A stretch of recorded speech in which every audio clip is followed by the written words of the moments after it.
സ്നേഹമുള്ളവരെ, ഈ വിളക്കണ്ണൂർ ഇടവക ലോക ചരിത്രത്തിൽ തന്നെ ഒരിടം പിടിക്കുമ്പോൾ അതിന് ദൈവത്താൽ നിയോഗിതമായി കാരണബോധനായ നമ്മുടെ പതിക്കലച്ചൻ ഇപ്പോൾ നമ്മളോട് ചേരുന്നുണ്ട്.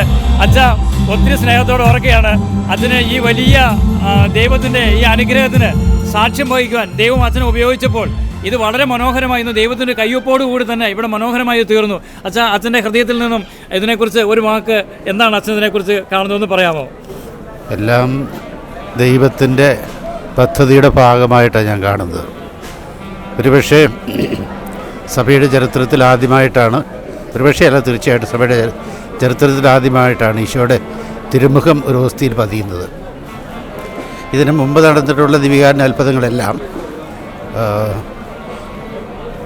ഹോസ്തി ശരീരമായിട്ട് മാറുകയും വീഞ്ഞ രക്തമായിട്ട് മാറുകയും ചെയ്ത സംഭവങ്ങളല്ല. ആഞ്ചിയാനയിലൊക്കെ ഉള്ള അത്ഭുതം അങ്ങനെയാണ്. പക്ഷേ ആദ്യമായിട്ടാണ് ഹോസ്തിയിൽ ഈശോയുടെ മുഖം തെളിയുക. അതും പിലാത്തോസിൻ്റെ മുമ്പിൽ അത് വെച്ച് വിചാരണ ചെയ്യപ്പെട്ട ശേഷം ചമ്മട്ടി കൊണ്ടടിക്കുകയും ചുവന്ന കുപ്പായം ധരിപ്പിക്കുകയൊക്കെ ചെയ്തിട്ട് ഇതാ നിങ്ങളുടെ രാജാവ് എന്ന് പറഞ്ഞുകൊണ്ട് പിലാത്തോസ് യേശുവിനെ ജനത്തിൻ്റെ സമക്ഷം കൊണ്ട് നിർത്തുന്ന ആ സമയത്തുള്ള മുഖമാണ് ഈശോയുടേത്. അങ്ങനെയാണ് എനിക്ക് വെളിപ്പെട്ട് കിട്ടിയത്. തീർച്ചയായിട്ടും ഇത് ഈ ഇടവകയെ സംബന്ധിച്ച് മാത്രമല്ല, കേരളസഭയെയും ഭാരതസഭയൊക്കെ സംബന്ധിച്ച് വലിയൊരു അനുഗ്രഹത്തിൻ്റെ നിമിഷമായിട്ടോ അല്ലെ സംഭവമായിട്ടോ ആണ് ഞാൻ കാണുക.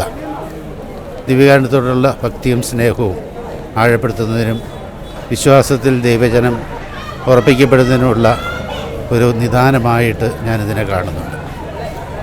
അച്ഛൻ്റെ ജീവിതത്തിൽ ഇതിനെ ഈ സംഭവം നടന്നതിന് ശേഷം ഒത്തിരി സഹനത്തിൻ്റെ വഴിയിലൂടെയാണ് നടന്നു പോയതെന്ന് ഞങ്ങൾക്ക് മനസ്സിലാക്കാൻ സാധിക്കുന്നു. പക്ഷേ അതിനെക്കുറിച്ച് ഒരു വാക്കൊന്ന് പറയാമോ? സഹനത്തിൻ്റെ വഴിയിലൂടെ ഞാൻ ഇപ്പോഴും പോകുന്നത്. മാനസികവും ശാരീരികവുമായ ഒരുപാട് വേദനകൾ അതിന് ശേഷം ഞാൻ അനുഭവിക്കണം വന്നിട്ടുണ്ട്. കാരണം ഇത് ഞാൻ നിർമ്മിച്ചുണ്ടാക്കിയ ഒരു ചിത്രമാണെന്ന് പറഞ്ഞ ഒരു വിഭാഗം ആൾക്കാരുണ്ട്. പിന്നെ അത് കമ്പ്യൂട്ടറിൽ പ്രിൻ്റ് ചെയ്താണെന്ന് പറഞ്ഞ ഒരു വിഭാഗക്കാരുണ്ട്. ഇങ്ങനെ പല രീതിയിലും പണം ഉണ്ടാക്കാനോ അല്ലെങ്കിൽ പേരെടുക്കാനോ വേണ്ടി ചെയ്തു കൂട്ടി അഭ്യാസമായിട്ട് ചിത്രീകരിച്ച ഒത്തിരി ആൾക്കാരുണ്ട്.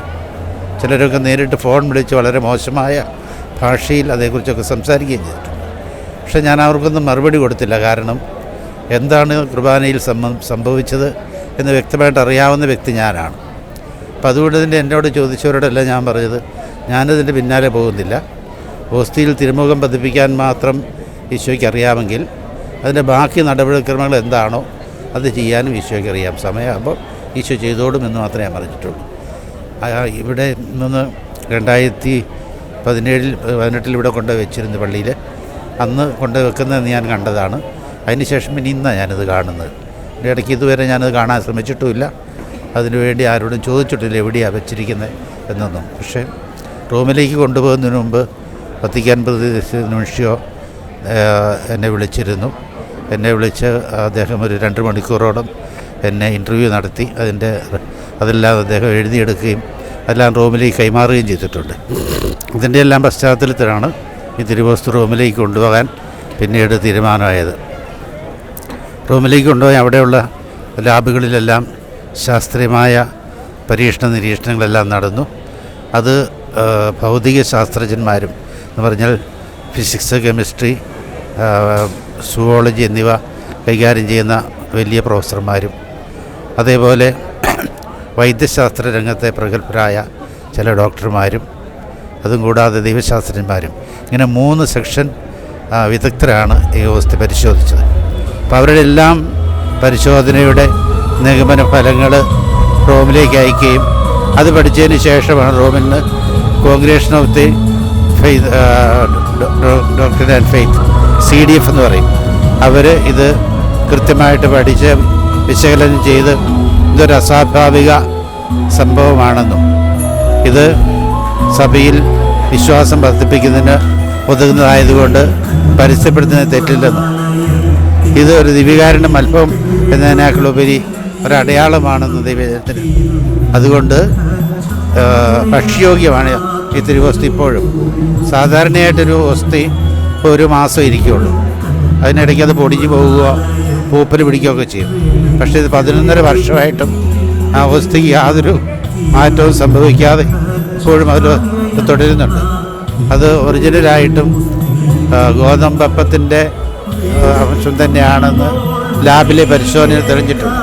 അതുകൊണ്ട് തന്നെ ആ തിരുവോസ്തി ഭക്ഷ്യയോഗ്യമാണെന്നും അതിനാൽ പരിശുദ്ധ കുർബാനയ്ക്ക് നൽകുന്ന അതേ വണക്കവും ആരാധനയും ഈ തിരുവോസ്തിക്കും കൊടുക്കണമെന്നാണ് congregation of the doctrine of faith നമ്മളോട് ആവശ്യപ്പെട്ടിരിക്കുന്നത്.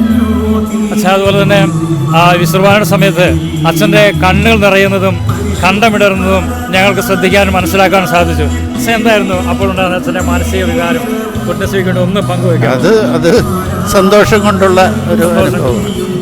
സന്തോഷം കാരണം എൻ്റെ ജീവിതകാലത്ത് തന്നെ ഇതിങ്ങനെ പ്രഖ്യാപിക്കപ്പെടുകയും ഇത്രയും ആഘോഷപൂർവ്വമായിട്ട് ഇവിടെ പ്രതിഷ്ഠിക്കപ്പെടുകയും ചെയ്യാന്ന് പറയുമ്പോൾ അതൊരു വൈകാരിക നിമിഷമാണ്. കാരണം ഒരു വത്തിക്കാൻ സ്ഥാനപതി വിളക്കന്നൂർ പോലുള്ളൊരു കുഗ്രാമത്തിൽ ഇതുപോലൊരു കാര്യത്തിന് വേണ്ടി വരിക എന്ന് പറഞ്ഞാൽ അതൊരു വലിയ സംഭവമാണ്.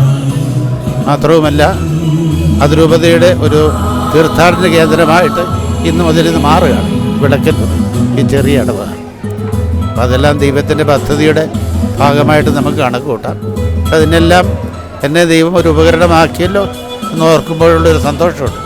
ആ സന്തോഷമാണ് എൻ്റെ കണ്ണ് സ്വരമിടർന്നൊക്കെ അതുകൊണ്ടാണ്. നന്ദി അച്ഛാ, ഈ അസുഖമായിരിക്കുന്ന സമയത്തും ഞങ്ങളോട് പ്രതികരിച്ചതിന്. ഒത്തിരി സ്നേഹമുള്ളവരെ, അച്ഛൻ യഥാർത്ഥത്തിൽ സഹന ജീവിതത്തിലൂടെ കടന്നു പോവുകയായിരുന്നു. ഇന്ന് വിശുദ്ധബലിയുടെ സമയത്ത് അച്ഛൻ്റെ കണ്ണുകൾ നിറഞ്ഞത് കാരണം അച്ഛൻ ജീവിച്ചിരിക്കുമ്പോൾ തന്നെ ഇതിൻ്റെ യാഥാർത്ഥ്യം ലോകം അറിയുവാൻ വേണ്ടി ഇടയാക്കിയതിലുള്ള അച്ഛൻ്റെ സന്തോഷമാണെന്ന് പറയുമ്പോൾ പ്രിയപ്പെട്ടവരെ, ഇതൊന്നും ജീവിക്കുന്ന ഒരു ദിവ്യകാരുണ്യ അനുഭവമാണ്, സാക്ഷ്യമാണ്. ഓരോ വിശുദ്ധ ബലിയും നമുക്ക് കൂടുതൽ തീക്ഷ്ണതയോടെ പങ്കെടുക്കുവാൻ ഇടയാകട്ടെ. നന്ദി അച്ഛാ, ഒത്തിരി സ്നേഹത്തോടെ.